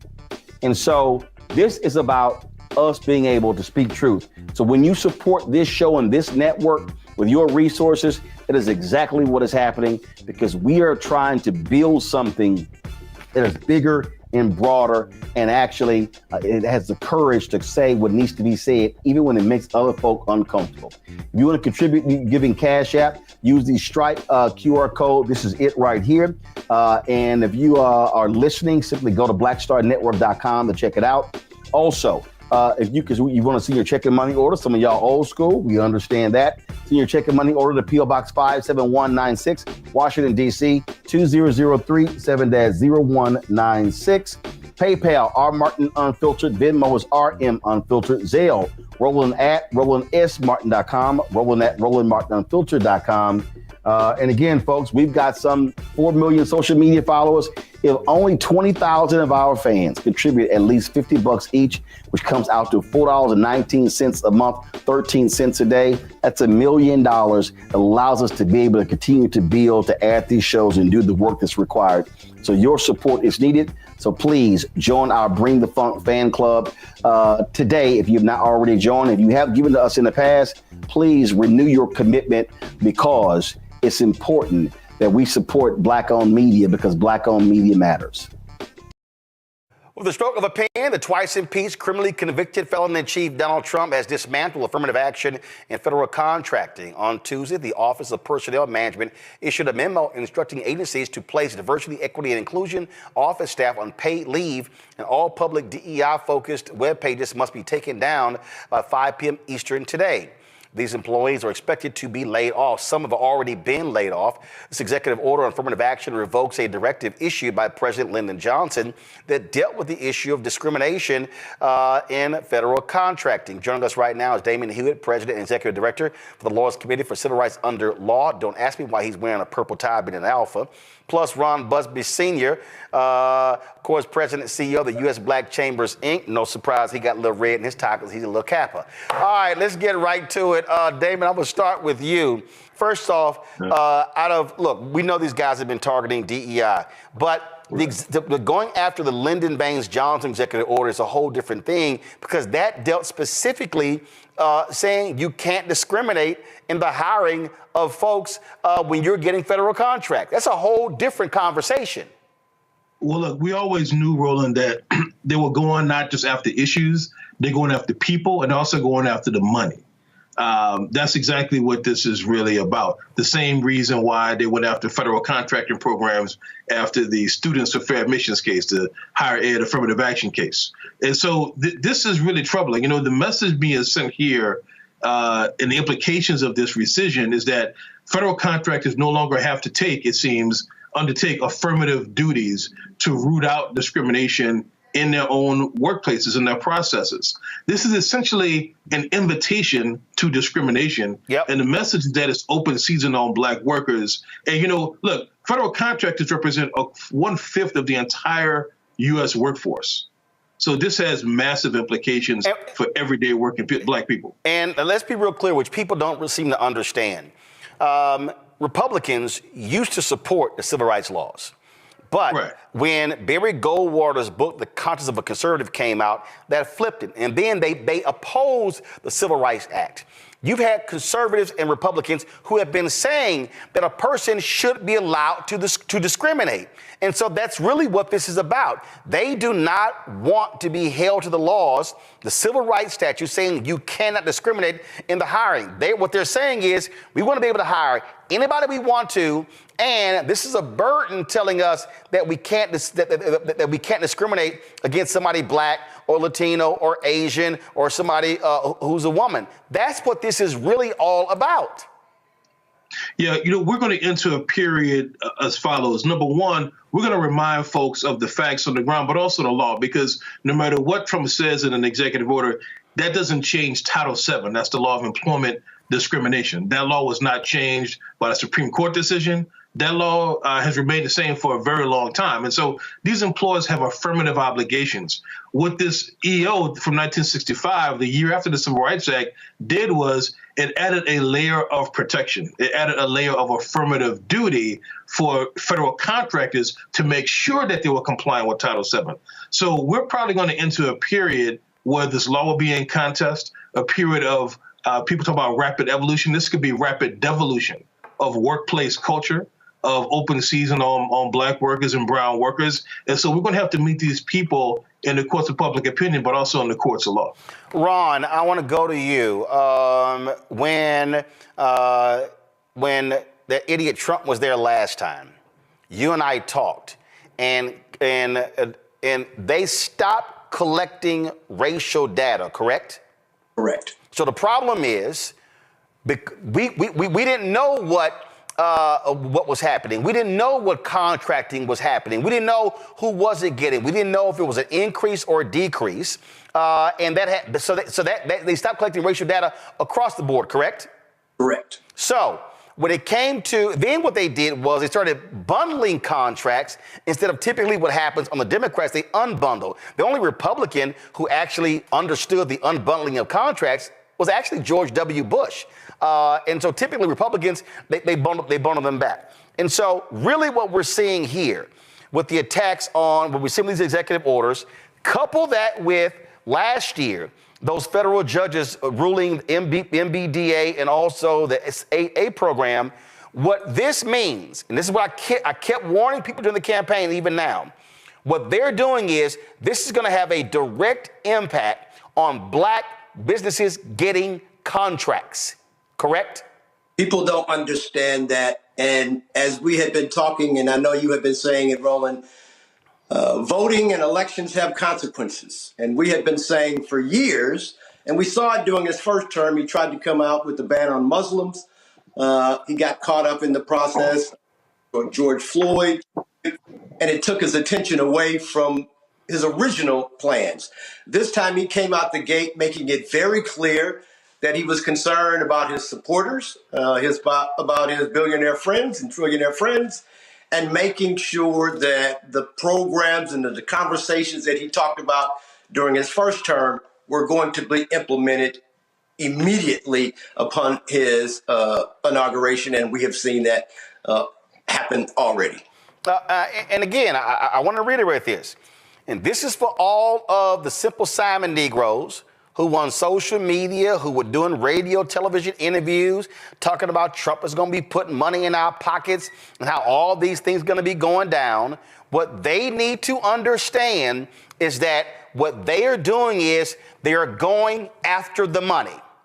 And then when they target Walmart, when they target McDonald's, when they target corporate America, they're not just saying, oh, let's get rid of these DI offices. They're going after supply diversity, or what John Rogers with Arrow Capital calls business diversity. And so what we are going to see, and Black people need to wake up, over the next 1, 2, 3, 4 years, we're going to see a material decrease in billions of dollars flowing to Black-owned businesses who largely employ Black people, who fund HBCUs and Black interests. And so that is going to be the direct impact of what Trump and the Republicans are currently doing. Let me make it more clear. During Obama's first term in office, the goal for minority spend was roughly 5%. He surpassed that and hit 7%. His second term in office, the goal was then 7%. He surpassed that goal and hit 9%. If you heard when President Biden got in office, the goal was to go from 11% to 15%. That scared the nation. What we found out was, as you've been discussing, the disaggregation of the numbers, because they will tell you it's 11%, 9%, 5%. But as you have just mentioned, we never knew what that meant to the Black community. And so during this last administration under President Biden, we said we were interested in three things: intentionality, Let us know what you were doing for the Black community. We wanted transparency. We wanted to know what that percentage meant for Black businesses, and then we wanted accountability.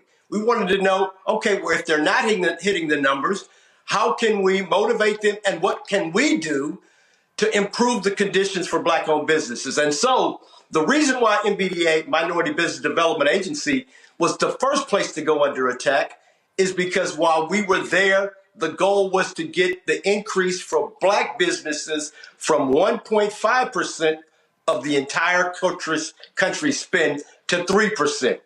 I had Black people fighting back on us saying, well, why 3%? Why not 13% or 10%? Understand this. Of the $960 billion that the country spends every year, $640 billion is set aside for products and services that all of us can apply, compete for. Of that, so hold on. The $960 billion, that's what the federal government spends. That's what the federal government. Go ahead. $640 billion is really available because the other portion is for the military. So of that $640 billion, 11% of that goes towards minority firms. But I want your audience to understand who is included in that minority. The second thing I want them to understand is it did not come out easily in reference to the disaggregation of the numbers. It was leaked out. And so once it was leaked out, then the federal government had to address it. And what we found is that of the 11%, the Asian community received 1.8% of the minority spend. They had the fewest number of businesses registered to do business with the federal government, but that's fine. They had large contracts. The Hispanic communities received 1.71% of the minority spend. Black business community had the largest number of businesses that were registered and certified to do business with the federal government. We received 1.5%, the least of all of the ethnic communities. And so you ask yourself, well, where is the spend going? White women, not women, white women received 78% of all of the minority spend. So people are saying, well, Ron, what are you guys doing to fight back on these attacks on DE&I?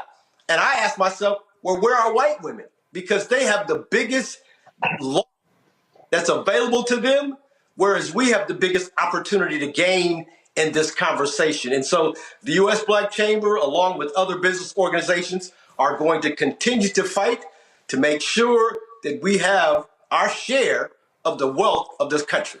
Now, again, before I go back to Damon, you gave the 1.5%, but also I want to speak in terms of actually real numbers. That number represents about $10 billion. And that $10 billion is the most we've ever gotten. The most we've ever received. And to be honest, it was 1.5. Then in 2021, it went to 1.55.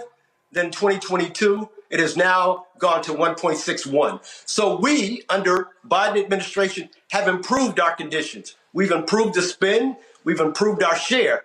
Now we cannot turn back and go back to where we were before. Yeah, and so Damon, this is the thing that I think the people have to understand when we talk about the battle over civil rights.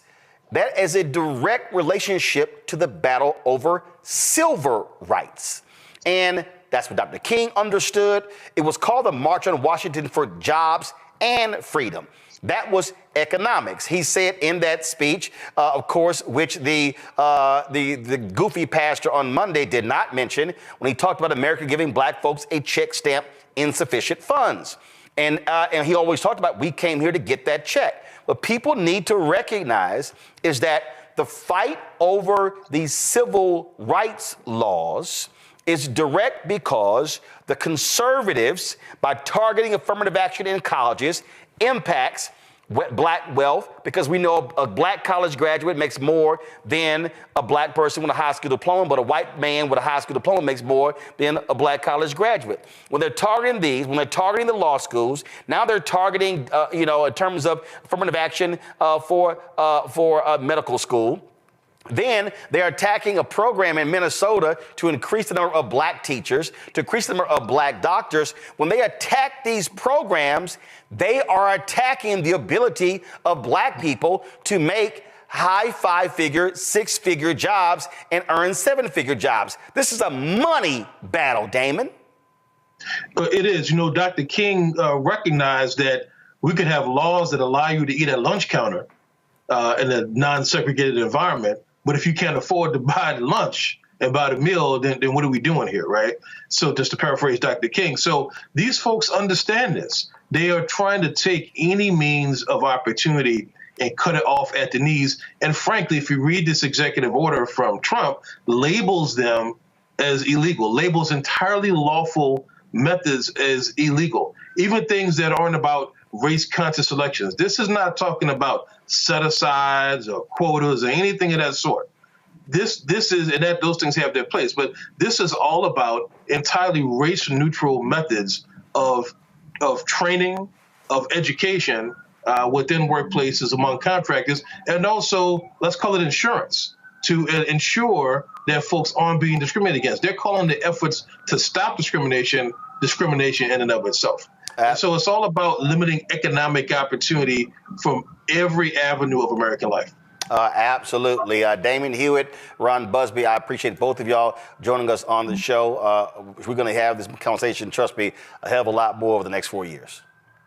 Thank you for having us.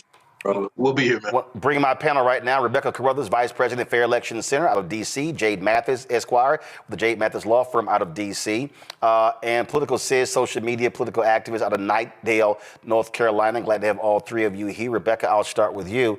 I keep saying that if you go down 2 blocks from here, there's only one federal agency that shares a lawn with the White House, and that is the Treasury Department. White House is power, Treasury Department is money, power and money. If you ain't having a money conversation, you're not having an American conversation. And what people need to understand, which is why I wrote this book, White Fear, How the Browning of America is Making White Folks Lose Their Minds. This is a money conversation. And what these right-wing MAGA people are pissed off about, they do not want to see black people continuing to advance. And so they want to shut down all of these programs that have aided African Americans in being able to generate wealth. You know what, Roland? I spent a lot of time talking about how I grew up in the Midwest, Nebraska specifically. And one of the things I really learned about racism in this country, especially when my family would go to the South to visit relatives, is in the South, white people generally don't care about what you have as long as you don't live next door to them. If you live down the street, that's fine. You can have whatever you want. But up north and also in the Midwest, they don't care if you live next door to them. They don't care if you live across the street, but you better not be doing better than what they are. And so what's interesting with watching this new administration, the second term of President Trump, like you said, this is purely a money grab because quite frankly, $10 billion in a near $1 trillion budget really isn't that much money when we talked about the 1.5% that Black folks as a racial minority gets in these different set-asides to make sure there's a diverse supply chain within the federal government. And like when you talked about that 78% number, 78% of that, like $660 billion is going to white women. So in the grand scheme of things, $10 billion isn't that much for our community. It's not that much across the United States, quite frankly. But the fact that we are even getting that for some of these people, that's the problem because they feel like we should not be getting anything. I mean, here's what's crazy, Jay. The white woman in Tennessee that sued the 8A program, here's what was crazy. She was a part of a program for women. That's how she was able to get contracts. She then sues the 8A program saying, oh, I can't participate in that, and she never even applied. So the white woman was mad at the program for minorities, and she was mad it didn't include her, but she had no problem with the program that was for women, for white women like her. And this is what we are dealing with. These white folks talk about, oh no, it needs to be a meritocracy. It needs to be, oh no, we shouldn't have double standards. But they got no problem when we know white folks are getting a hookup for their whiteness. Yes, and speaking of hookup, that is one word Trump never uses, or we don't hear often used, is nepotism, right? They talk about everything else, and we want it to be equal here, and gender rights, and all of this, but nepotism was the one key word that he always leaves out, which he was the beneficiary of, right? And I essentially feel like what Trump is saying about DEI is that he's implying that it's discriminatory, but it's only discriminatory when whites, Asian Americans, and white women, when they don't get their way or when they don't get the positions that they want. That's when it's discriminatory. I think that's the part that he's implying and willingly not saying. No, he's not implying, they're actually saying it. That's what they're doing. Political sis, go ahead. You on mute. You're on mute. I don't Now, there you go. Go ahead. Okay. One thing I don't think they understand, especially white women, veteran white men, is how DEI impacts them in a good way. When it comes to Obama, along with the LBJ executive order that Trump took away, Obama added the gender along with gender identity, I think. But that's going to affect white women as well as black women.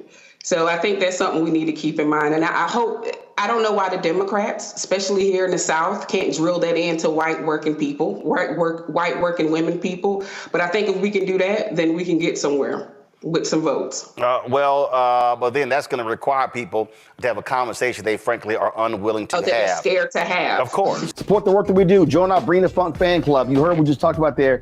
Folks, I can't reiterate this enough. Listen to me clearly. I cannot reiterate this enough. When you've got technology companies running scared, when you've got legacy media not doing their job, when you've got black-owned media that is disintegrated, now is more than ever for us to have independent media that cares about the truth, that is willing to say what needs to be said. So when you support Roland Martin Unfiltered, this show, when you support the Black Star Network, you're not just supporting me, you're supporting the other shows. Our goal is to add 2 more shows this year. We want additional shows. We want more weekly and daily shows because we want to be able to speak truth to power. We want to be able to say what is necessary where other people are scared. And when you are scared, when you're looking over your shoulder, oh my God, that advertising contract is not going to come in. Well, guess what? A lot of these major ad agencies, they're not even supporting us anyway. You know, in 6 years of doing this show, Group M hasn't done a damn thing with us. Publicis hasn't done anything with us. You've got Horizon, you've got all of these folks, they haven't done jack. And so we are calling it like we see it, and we're speaking truth. And unlike some of these other so-called progressives and people who believe in truth, I'm not running around trying to kiss MAGA ass and kiss Trump's ass. I won't be going to Mar-a-Lago, not for a damn thing. And so this is about us being able to speak truth. So when you support this show and this network with your resources, that is exactly what is happening, because we are trying to build something that is bigger and broader, and actually it has the courage to say what needs to be said, even when it makes other folk uncomfortable. If you want to contribute giving Cash App, use the Stripe QR code. This is it right here. And if you are listening, simply go to blackstarnetwork.com to check it out. Also, if you want to see your check and money order, some of y'all old school, we understand that. See your check and money order to P.O. Box 57196, Washington, D.C., 2003 7-0196. PayPal, R. Martin Unfiltered. Venmo is RM Unfiltered. Zelle, Roland at RolandSMartin.com, Roland at RolandMartinUnfiltered.com. And again, folks, we've got some 4 million social media followers. If only 20,000 of our fans contribute at least $50 each, which comes out to $4.19 a month, 13 cents a day, that's $1 million that allows us to be able to continue to build, to add these shows and do the work that's required. So your support is needed. So please join our Bring the Funk fan club today. If you've not already joined, if you have given to us in the past, please renew your commitment, because it's important that we support Black-owned media, because Black-owned media matters. This is what the twice impeached, criminally convicted felon in chief said on Monday at the Insurrection Fest at the U.S. Capitol. We had a powerful win in all 7 swing states, and the popular vote, we won by millions of people. To the Black and Hispanic communities, I want to thank you for the tremendous outpouring of love and trust that you have shown me with your vote. We set records, and I will not forget it. I've heard your voices in the campaign, and I look forward to working with you in the years to come. Today is Martin Luther King Day, and his honor, this will be a great honor, but in his honor, we will strive together to make his dream a reality. We will make his dream come true. And what did that liar do? Gut the very things that King fought for. And if you Black and you fail for that bullshit, you are a dumbass, Nola. He couldn't even get it out. He couldn't even finish the statement because it wasn't authentic. He couldn't even finish the end of the statement that we're going to make his dream come true. Lies. Lies. And, you know, I'm so happy that we're talking about Du Bois because, you know, in the great debate between Booker T. Washington and Du Bois, in many ways, I am a Du Boisian, and I'm going to kind of come back to this MLK, this kind of worship, you know, at the altar of MLK when it's MLK Day. And I would also say, you know, don't be surprised if they circle back and try to not make MLK a federal national holiday. I'm gonna just go ahead and put that out there. But, you know, as we're having this conversation, you know, Roland, as you're walking us through the different reconstructions, the one thing that is rolling around in my head, and, you know, Greg made so many salient points, that question that Du Bois asked in The Soul of Black Folk, how does it feel to be a problem? It is a question that is so salient in this moment, because what you're talking about is Black people have been a problem in this country since the day we were stolen from Africa and brought here illegally. We have been a problem because you can't get rid of us. Everything has been tried. You treated us like cattle. You enslaved us. You put us on plantations. There was Jim Crow, Black codes, everything you can think of. We have survived. And every time we surpass a little bit of surviving and maybe get to thriving, to your point, it is completely taken away from us. And, you know, I had posted something on my Instagram, not the popular speeches from MLK, but it was this one quote that he said, basically, how dare you ask of a man to pull himself up by his bootstraps when he does not own any boots? That's paraphrasing. And so essentially, this is like, this is the story of Black person, the Black person in America. How do you expect us to continue to fight over and over and over and over when people are constantly trying to steal our boots? The raggedy boots we may have on, that we are proud to wear, and they are constantly trying to take our boots. And I'm such a Du Boisian. I actually have him on my international relations and race syllabus, something that I got a lot of side eyes for, but I don't care. But you really have to think about this in a context of what we've represented from day one in this country.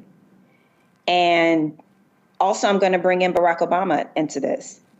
The fact that that Black man was the president of this country and pretty much went 8 years unscathed, you know, no major dramas outside of the tan suit, you know, him and his really Black wife, you know, that did something to white America. It drove them insane, right? It literally drove them insane. So everything that we're seeing is successive.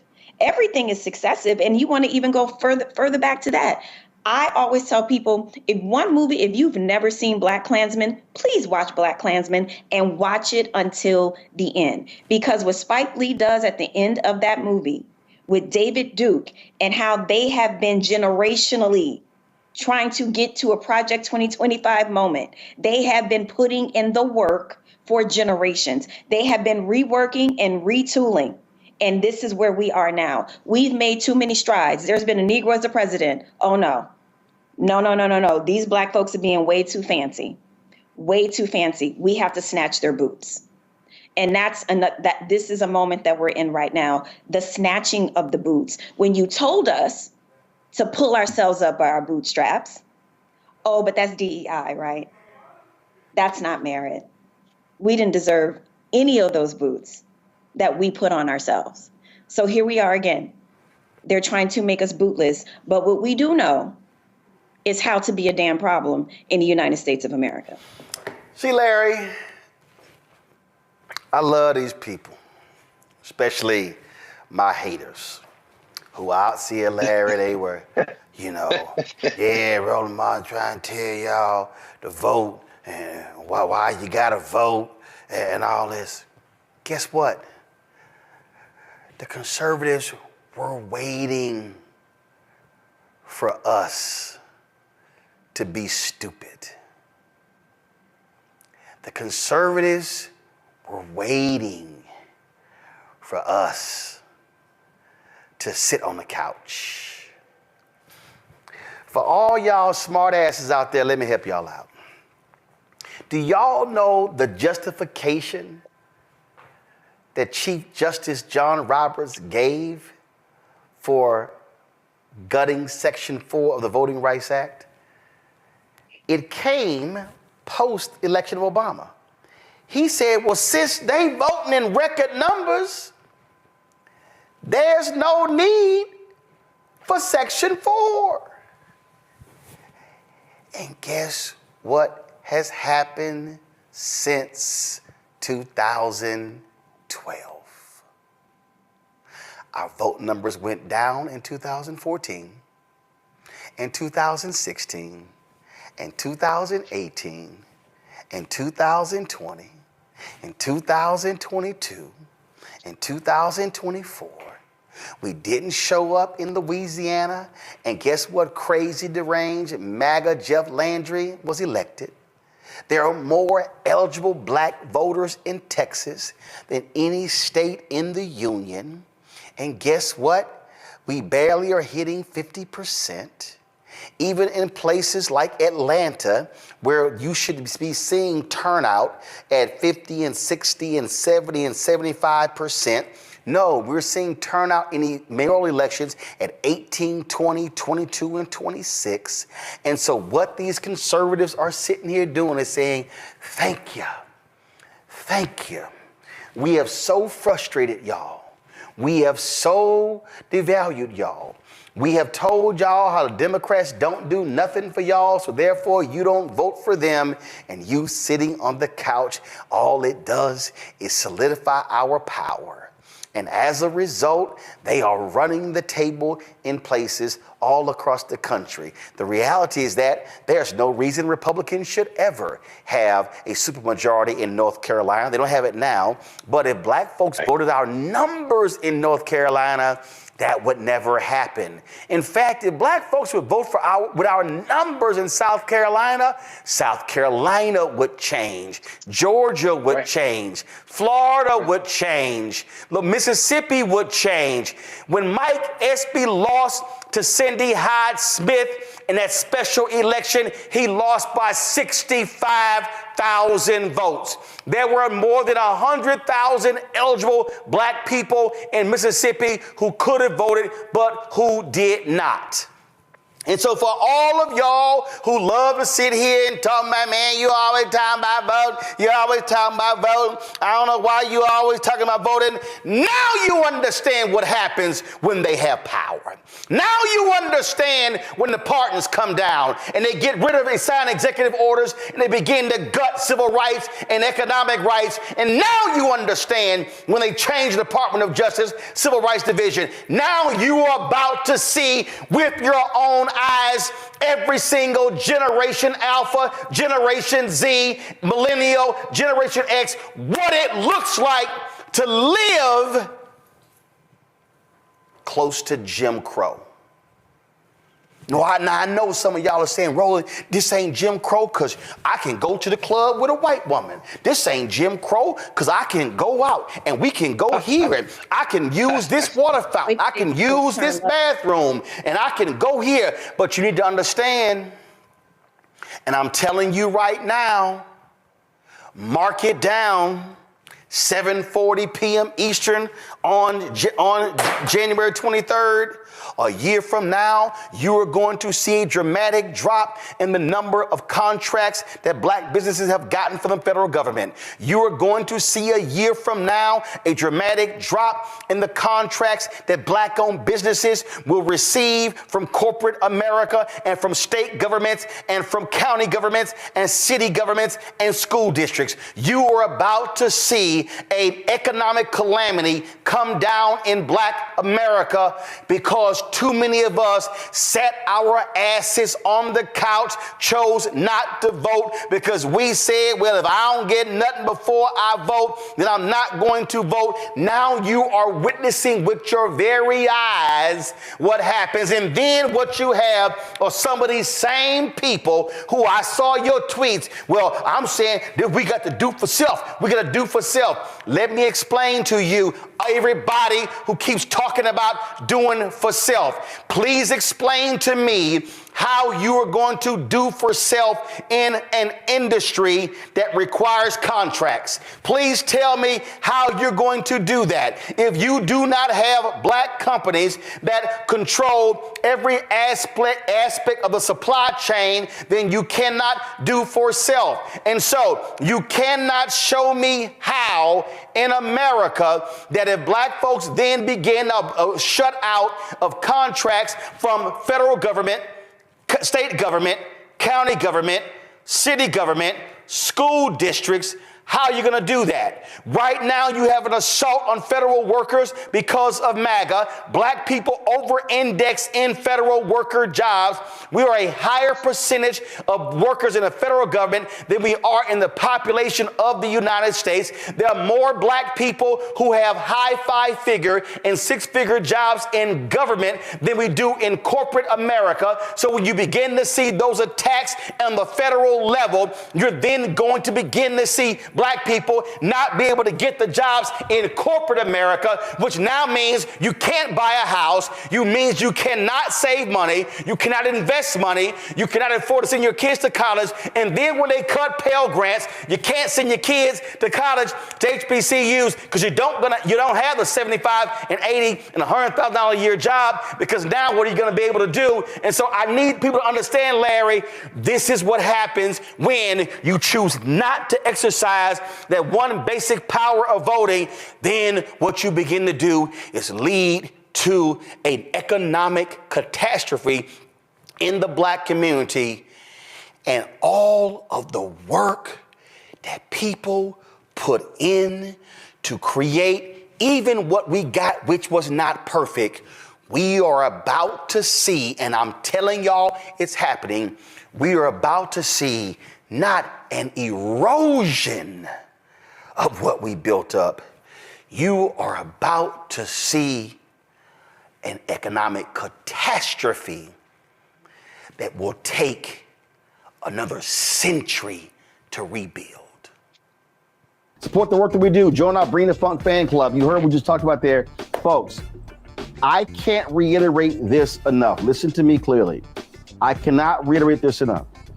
When you've got technology companies running scared, when you've got legacy media not doing their job, when you've got black-owned media that is disintegrated, now is more than ever for us to have independent media that cares about the truth, that is willing to say what needs to be said. So when you support Roland Martin Unfiltered, this show, when you support the Black Star Network, you're not just supporting me, you're supporting the other shows. Our goal is to add 2 more shows this year. We want additional shows. We want more weekly and daily shows because we want to be able to speak truth to power. We want to be able to say what is necessary where other people are scared. And when you are scared, when you're looking over your shoulder, oh my God, that advertising contract is not going to come in. Well, guess what? A lot of these major ad agencies, they're not even supporting us anyway. You know, in 6 years of doing this show, Group M hasn't done a damn thing with us. Publicis hasn't done anything with us. You've got Horizon, you've got all of these folks, they haven't done jack. And so we are calling it like we see it, and we're speaking truth. And unlike some of these other so-called progressives and people who believe in truth, I'm not running around trying to kiss MAGA ass and kiss Trump's ass. I won't be going to Mar-a-Lago, not for a damn thing. And so this is about us being able to speak truth. So when you support this show and this network with your resources, that is exactly what is happening, because we are trying to build something that is bigger and broader, and actually it has the courage to say what needs to be said, even when it makes other folk uncomfortable. If you want to contribute giving Cash App, use the Stripe QR code. This is it right here. And if you are listening, simply go to blackstarnetwork.com to check it out. Also, because you want to see your checking money order, some of y'all old school, we understand that. See your checking money order to P.O. Box 57196, Washington, D.C., 2003-7-0196. PayPal, R. Martin Unfiltered. Venmo is RM Unfiltered. Zelle, Roland at RolandSMartin.com, Roland at RolandMartinUnfiltered.com. And again, folks, we've got some 4 million social media followers. If only 20,000 of our fans contribute at least $50 each, which comes out to $4.19 a month, 13 cents a day, that's $1 million. That allows us to be able to continue to build, to add these shows and do the work that's required. So your support is needed. So please join our Bring the Funk fan club today. If you've not already joined, if you have given to us in the past, please renew your commitment, because it's important that we support Black-owned media, because Black-owned media matters.